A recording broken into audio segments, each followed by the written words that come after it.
Yıl 1876. Osmanlı İmparatorluğu tarihinde görülmemiş bir darboğazın pençesinde. Borçlarını ödeyemediği gibi borç alacak bütün kaynakları da tüketmiş durumda.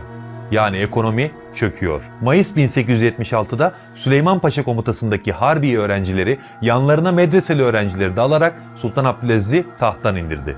Medreseli öğrenciler de katıldığı için bu darbeye Softalar Darbesi adı verildi.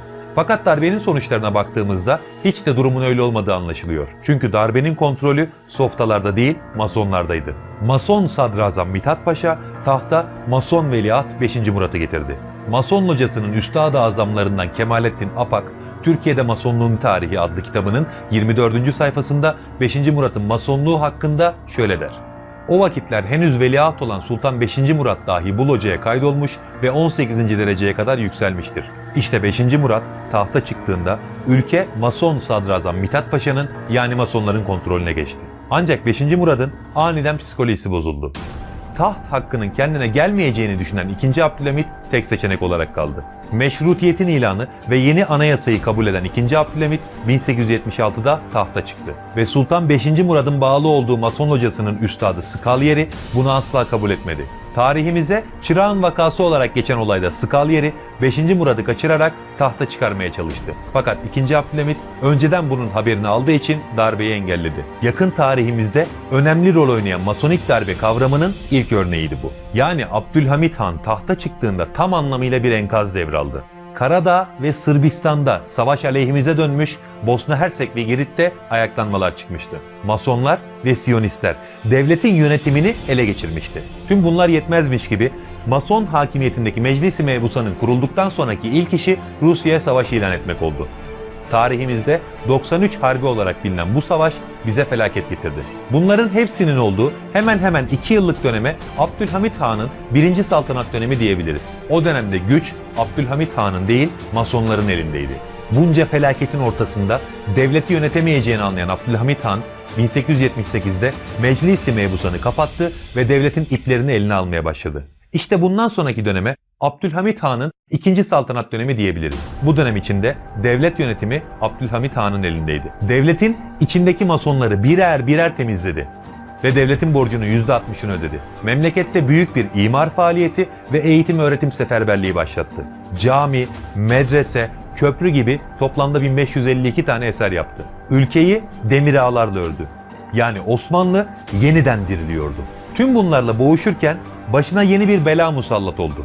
Osmanlı'nın tarih boyunca katliamlardan kurtardığı ve kol kanat gerdiği Yahudiler Filistin'de bir devlet kurmak istediler. Çünkü onların inancına göre Nil ve Fırat arasındaki bölge yani Arz-ı Mevud onlara Tanrı'nın vaat ettiği topraklardır. İşte Siyonizm de bu coğrafyada kurulacak olan Yahudi devletini amaç edinen uluslararası Yahudi siyasi oluşumudur.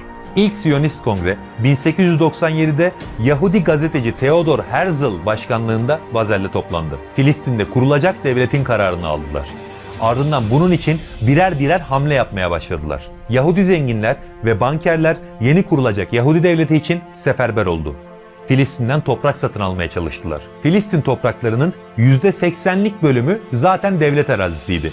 Kalan %20'nin satılmasını engellemek için Abdülhamit Han şahsi mal varlığıyla o toprakları satın almaya çalıştı. Osmanlı vatandaşlığına geçmek ve bu yolla Filistin'den toprak satın almak isteyen Yahudilerin başvurularını reddetti. Sürekli yeni bir açık kapı bulan Yahudileri engellemek için Osmanlı coğrafyasının tamamında Yahudilere mülk ve toprak satışını yasakladı. Yani Yahudiler tüm güçleriyle saldırdılar fakat cennet mekan Abdülhamit Han tek başına onlarla mücadele etti. Ardından işi daha da ileri götüren Theodor Herzl İstanbul'a gelerek bizzat Abdülhamit Han'ın kendisiyle görüştü. Gayet kibar bir üslupla Abdülhamit Han'dan Filistin'de Yahudilerin devlet kurması için toprak talep etti. Ve Abdülhamit Han'dan aldığı şu cevap tarihe bir şeref vesikası olarak kaydedildi. Ben bir karış dahi olsa vatan toprağını satmam.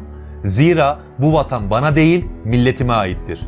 Milletim de bu toprakları ancak aldığı fiyata verir. Çünkü bu topraklar kanla alınmıştır, kanla verilir. Bu sözlerin ardından Theodor Herzl saraydan kovulur. Ve ardından Abdülhamit Han'a yöneltilen karalama kampanyasının dozu gittikçe artar. Onun iktidarını sona erdirmek için atmadıkları iftira kalmamıştır. O bedenini Kudüs'e siper etmiştir. ve bu yüzden gitmelidir.